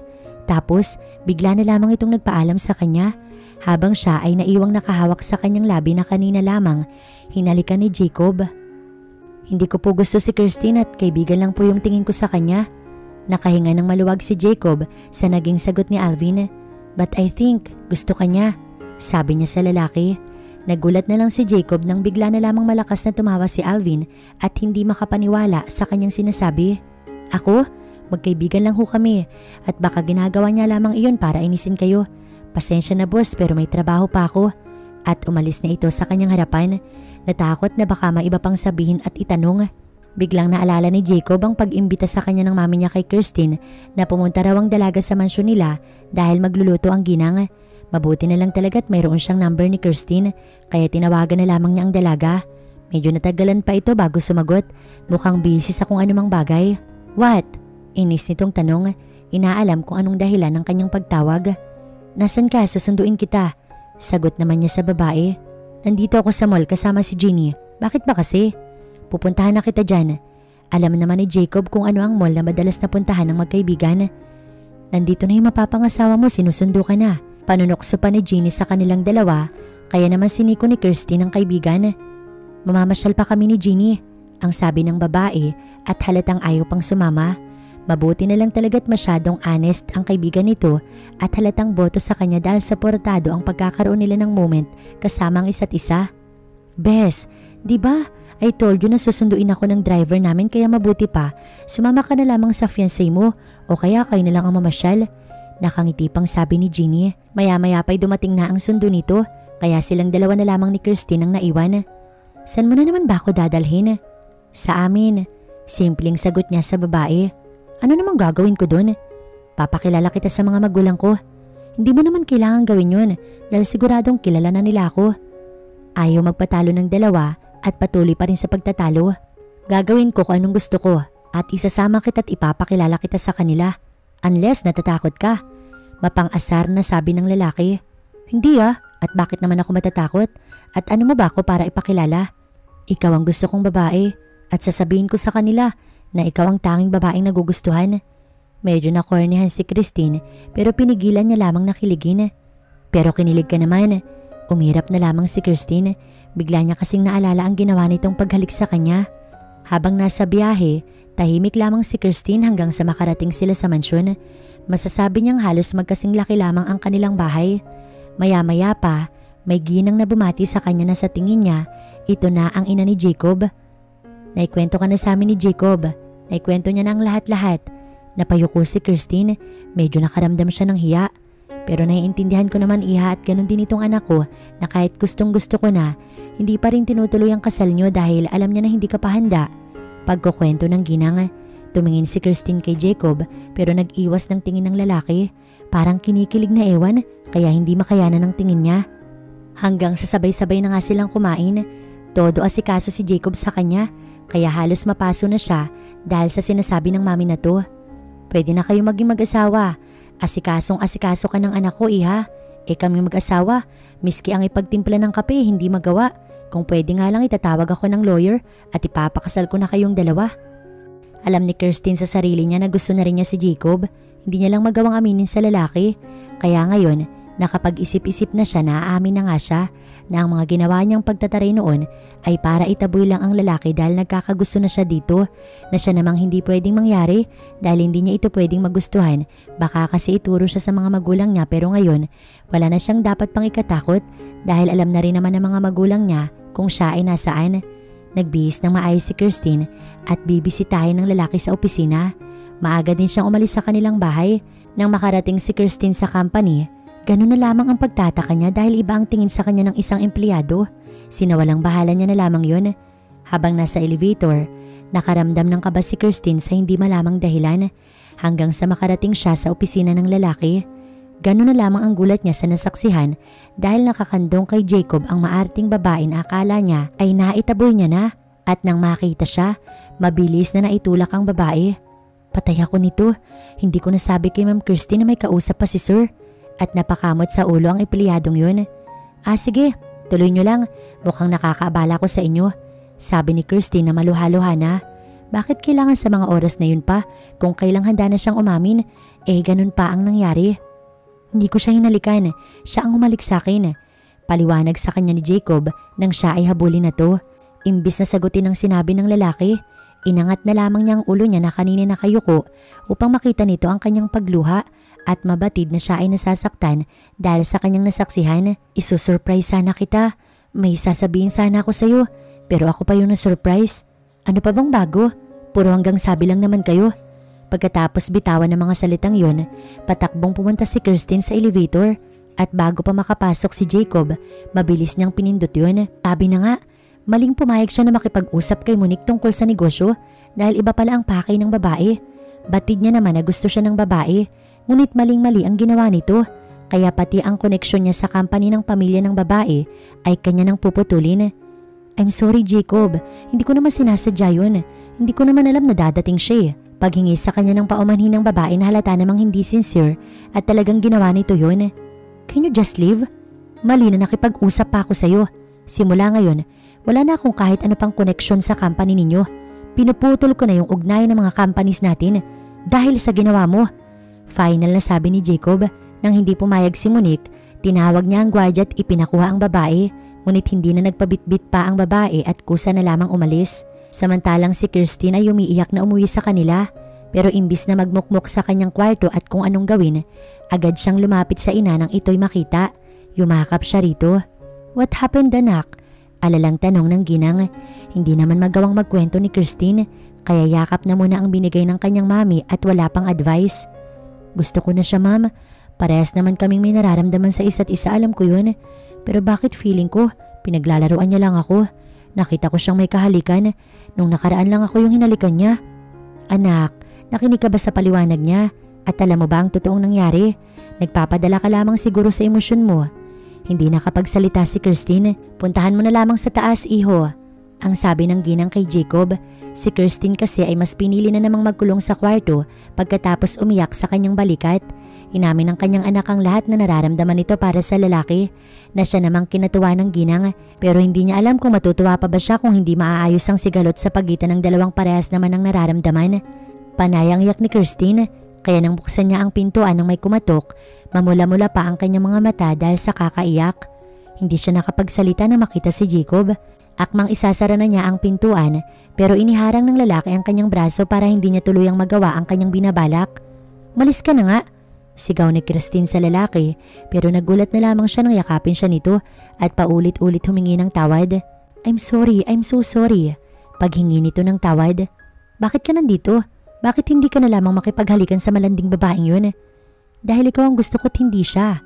Gusto din naman kita, kaya nga pumunta ako dun kanina para umamin sa'yo tapos ganun yung maaabutan ko. Tila nabingi si Jacob sa kanyang narinig. Gusto mo na rin ako? Hindi makapaniwalang tanong ng lalaki. Hindi, si Alvin ang gusto ko. Kunwari pang pagtanggi ni Kirstine. Magkaibigan lang kayong dalawa. Tinanong ko na siya kaya wag ka na magsinungaling sa akin, Kirstine. Tinanong ko na siya. Close na kayo? Pabirong tanong ni Kirstine. Alam mo namang I'm willing to do anything para sa'yo kahit nakausapin pa yung pinagseselosan ko. Ewan ko sa'yo, malis ka na nga lang dito. Not until pinayagan mo ko manligaw sa'yo. Napataas ang kilay ni Kirstine. Manligaw? Nalilito niya pang sabi. Hindi porkit parehas na tayong nararamdaman sa isa't isa tayo na. Liligawan muna kita. At sa tingin mo papayag ako? Oo, parang hindi ka naman umiyak ng dahil sa akin. Pagbibiro pa ni Jacob. Hindi ako umiyak dahil sa'yo, no? We, kaya pala namumulay ang mata mo, no? Oo na, pinapayagan na kita kaya umalis ka na dito. Akala ni Kirstine ay tuluyan na itong aalis, pero humalik muna ang lalaki sa kanyang pisngi. Salamat, hindi mo alam kung paano mo ko napasaya. Napahawak na lamang si Kirstine sa kanyang pisngi na hinalikan ng lalaki. Kirstine? Napabalik lamang sa wisyo si Kirstine dahil sa pagwagayway ng kamay ni Ginny sa harapan niya. Para kasing nawawala siya sa sarili at lutang. Hindi tuloy nila ma-enjoy ang party. Inamin ko na kay Jacob na may nararamdaman ako sa kanya at maniligaw daw siya sa akin. Pagkukwento ni Kirstine sa kanyang kaibigan. Anong ginagawa natin dito sa bar? Paano kung magalit yun sa'yo? Naiiling na sabi ng kanyang kaibigan. Maya-maya, tumunog ang kanyang cellphone. Kahapon nga lang pala sinabi ng lalaki na liligawan siya tapos ngayon, gumagawa na siya ng bagay na sa tingin niya hindi nito magugustuhan. Nasaan ka? Tanong ng lalaki. Andito ako sa bar. Saan? Sinabi naman niya kung saan. Maya-maya pa'y nawala na ang kanyang kausap. Napakibit balikat na lamang si Kirstine nang bigla na lamang dumating doon si Jacob. Kaya todo hampas si Ginny. Susunduin mo na ba ako? No, sasamahan kita. ang sabi ng lalaki tsaka inabot sa kanya ang isang buke ng bulaklak. Pumunta ito sa bahay nila pero wala siya doon, kaya pinuntahan na lamang siya nito kung saan siya naroon. Halatang handang gawin ng lahat para sa kanya. Hindi ka nata-turn off sa mga babaeng mahilig sa party at bar? Tanggap ko ang lahat sa'yo kung ano ka. Hala, namumula siya, sabi ni Jeannie. Halata namang namumula ang pisngi niya dahil sa sobrang kilig sa sinabi ng lalaki. Ganda ang gising ni Christine ng araw na yun. Halos araw-araw na naman maganda ang gising niya dahil kay Jacob. Sa mga pinaparamdam ng lalaki sa kanya at mga ginagawa para sa kanya, mas lalo siyang nahuhulog dito. Bakit ganyan kayo makatingin sa akin? Natatawang tanong ni Christine sa mga magulang niya. Nakakaiba ang tingin sa kanya. Masaya lang kami ng daddy mo para sa'yo, kahit na marami kami mga...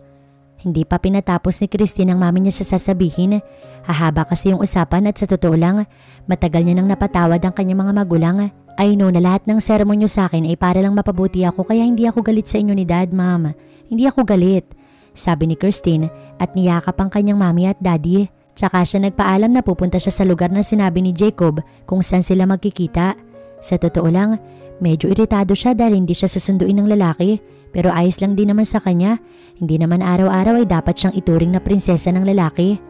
Nagtaksi na lamang si Christine papunta sa lugar na sinabi ni Jacob. Abala pa nga siya sa pag-iisip kung ano ang pakulo ng lalaki. Nang makarating siya sa isang restaurant, halos walang tao doon. Maya-maya ay nakarinig siya ng musika at bigla na lamang lumabas sa isang sulok si Jacob. Kaya naman pala hindi siya sinundo. Mukhang tumulong pa ito sa paghahanda. Maya-maya pa'y nakita na si Jeannie at Alvin na mukhang hiningi ni Jacob ang tulong ng dalawa para siya ay isorpresa. Ako nagluto kaya masarap ang kakainin niyo, may pagmamalaking sabi ni Alvin. Sa totoo lang ay ang restaurant na yon ay kay Jeannie. Regalo kay Jeannie ng mga magulang. Sila pa nga lang ang unang gagamit. Napakakapal naman na mukha mo, yun nga lang yun na itulong mo, ang sabi ni Jeannie, kaya natawa na lamang siya. Kaya hindi niya namalayan na nasa harapan na niya si Jacob. Dami mong alam, sabi niya na lamang sa lalaki. All for you, yun lamang ang sinabi na to. Alam ko na ayaw mong madaliin ang lahat pero gusto kong malaman mo na gusto kong ituloy ang kasal natin, sabi ni Jacob nang matapos na silang kumain. Hindi niya na muna sinagot ang lalaki hanggang sa niyaya siya nitong magsayaw. Hindi pa rin siya nagsasalita, pinag-iisipan ng mabuti kung ano ang marapat niyang sabihin sa lalaki. Alam mo, hindi ako katulad ng ibang babae, matigas yung ulo ko, pasaway at higit sa lahat, gusto ko nagagawa lahat yung gusto ko. Is it okay with you? Naitanong na lamang ni Christine. Ganun talaga siya minsan, hindi malaman kung anong dapat niyang sabihin. Tanggap ko sa'yo lahat, Kiers. So will you marry me? Alam kong masyadong mabilis at... Yes! Pagsagot na agad ni Christine. Yes? Hindi makapaniwalang tanong ni Jacob. Oo, yes. Pag-uulit pa niyang sagot, kaya sa labis na tuwa, mabilis siyang niyakap ni Jacob at nang magtama naman ang kanilang mga mata, agad na naglapat ang kanilang mga labi. Narinig pa nila ang irit ni Jeannie at paghampas nito kay Alvin. Napangiti na lamang si Christine. Kinakabahan si Jacob. Wala pa kasi si Christine at sa pag-iisip na baka hindi siya siputin ng kanyang bride, hindi naman siguro masamang kabahan. Son, calm down, dadating din yun.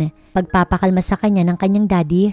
May sasabihin pa sana siya pero maya-maya pa, bumukas na ang pintuan ng simbahan at nakita niya ang kanyang pinakahihintay. Napakaganda ng kanyang bride. Ito ang pinakamagandang bride na kanya nakita. Ang pinakamaganda sa lahat. Hanggang sa dahan-dahan na itong naglakad papunta sa kanya at akay ito ng mga magulang. Alagaan mo yung anak namin, iho. Bilin sa kanya ng mami ni Christine. Tumango na lamang si Jacob sa mami ni Christine at pagkatapos ay ngumiti rito. Mahal na mahal namin ang anak namin kahit pasaway yan, sabi ng daddy ni Christine at tinapik ang kanyang balikat. Kinakabahan ka, no? Pangaasar ni Christine. Kitang-kita naman kasi sa ekspresyon ng kanyang mukha na siya kinakabahan habang kaharap ang mga magulang ni Christine. Bakit ang tagal nyo? Hindi ko kasalanan kung traffic. Hindi na lamang pumatol pa si Jacob. Baka mamaya doon pa sila magtalo ng babae sa simbahan na siya namang ayaw nitong mangyari. Sinimulan na ng pari ang seremonyas ng kasal. Sa totoo lang, hindi siya masyadong nakikinig at ang hinihintay niya lamang ay ang pagsasabi ng pari na sila ay kasal na. Hanggang sa dumating na nga sila sa puntong yun, ang i-pronounce na silang husband and wife at yung you may kiss the bride. Hindi naman halata na masyado siyang excited dahil agad niyang hinalikan si Christine.